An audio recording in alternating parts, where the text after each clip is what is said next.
মোটরসাইকেলের আরো জুড়ে দেখাইত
সাংবাদিক ছাড়া এখানে ভিতরে কেউ থাকবেন না, সাংবাদিক ছাড়া।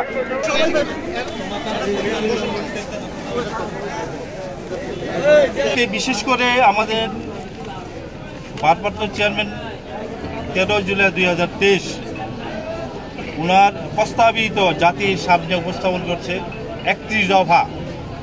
31 দফাটা কি আসলে 1 থেকে 31 পর্যন্ত আপনারা যদি একটু পড়েন তাহলে বুঝবেন যে 31 দফাটা হলো আমাদের এই মূল কাঠামো, দেশের যে আপনার স্ট্রাকচার ফাউন্ডেশনটা কিন্তু ভেঙে ফেলছিল গত ফ্যাসিস্ট সরকার।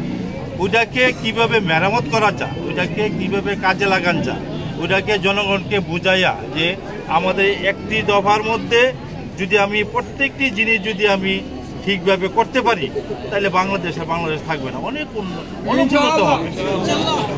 আমাদের ভারপ্রাপ্ত চেয়ারম্যান আপনারা জানেন 2023 মানে আরো 2 বছর আগে কিন্তু এই চিন্তা করেছে এবং সে 10 বছর পরে কি করবে সে কিন্তু বসে বসে প্ল্যান করেছে। আমি জানি যে ওনার যে সাংগঠনিক দক্ষতা এবং দেশের উন্নয়ন বা আগামীতে কি করবে এই প্ল্যানগুলো কিন্তু সে করা। তো আমি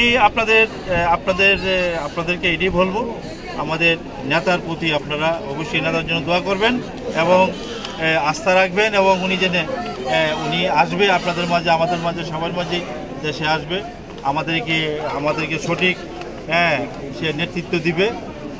আর হলো আমাদের আজকের আপনারা আর একটা কথা বলবো এটাই যে আমরা কিন্তু বিশ্বাসী হলো গণতান্ত্রিকভাবে আমরা ক্ষমতা আসা, আমরা কিন্তু আসলে অন্যভাবে ক্ষমতা আসা কিন্তু আমাদের কোনো চিন্তা নেই। আমরা চাই সঠিকভাবে নির্বাচন হোক। একটা নির্বাচন আমরা ফেব্রুয়ারির মধ্যে নির্বাচন দিতে হবে, কারণ নির্বাচন না দিলে আমাদের দেশের আমরা ব্যবসা করি, আমরা জানি কোনো ব্যবসা বাণিজ্য নাই, কিছু নাই। অর্থনীতি আপনি দেখেন কি অবস্থা। তো আমরা চাই এই সরকার অতি তাড়াতাড়ি নির্বাচনী রুটম্যাপ করুক, ডেট করুক, আগামী ফেব্রুয়ারির মধ্যে নির্বাচনটা আমাদের মাঝে মানে দেশের আশা আকাঙ্ক্ষা পূরণ হবে যদি ওনারা যদি ঠিকভাবে নির্বাচনটা করার প্রক্রিয়াটা খুব তাড়াতাড়ি করে আর কি। তো যাই হোক, আপনাদেরকে অসংখ্য ধন্যবাদ এবং আমার সাথে আমার সহকর্মী ভাইয়েরা এসেছেন, সবার প্রতি আমার ধন্যবাদ এবং শুভেচ্ছা রইল। আর বিশেষ করে আজকে এখানে এই যে লুৎফর আহমেদ আপনারা সবাই চিনেন, উত্তরের এবং ছাত্র নেতা, ওমনও কিছু তাপারকের ব্যবস্থা করছে, আপনারা সবাই একটু তাপারকের দাওয়াত রইল, আপনারা খেয়ে যাবেন। হৃদয়ে কে টিভি, কসবা টিভির সংবাদের সাথে থাকার জন্য ধন্যবাদ জানাচ্ছি। পরবর্তী সংবাদ পেতে আমাদের চ্যানেলটি সাবস্ক্রাইব করে রাখুন। হৃদয়ে কে টিভি।